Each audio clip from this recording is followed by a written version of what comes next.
This is not a drill.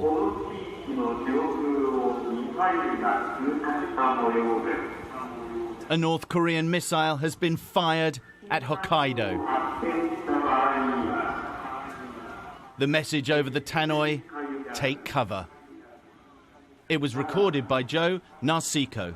There were designated evacuation centers. There were, you take cover on basements, but essentially we cannot do anything about it once the missile would hit. So I think that we just have to psych ourselves that this is really happening, and we have to be mindful of our surrounding when it happens. This is the 18th missile to be launched by North Korea this year alone, and this one flew over Japan's northern island. South Korean officials say the missile broke into 3 pieces before falling into the North Pacific. It flew for more than 1,600 miles. It's the first time Kim Jong-un has launched a missile over Japanese territory since 2009.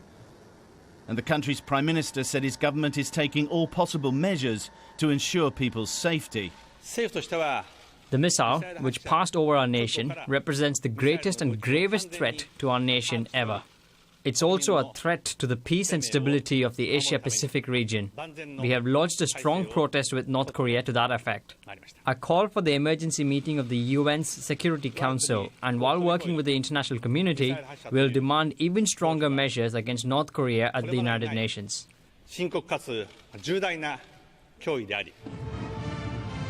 Earlier this month, North Korea threatened to fire missiles towards the US territory of Guam.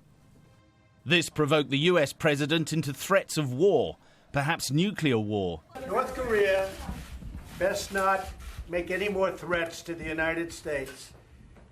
They will be met with fire and fury like the world has never seen. And South Korea released footage of its latest missile defense systems. The UN Security Council is now expected to hold an emergency meeting later today. That's little comfort to those who know that they now live within range of a North Korean missile system that its leader wants to arm with a nuclear warhead. Sam Kiley, Sky News.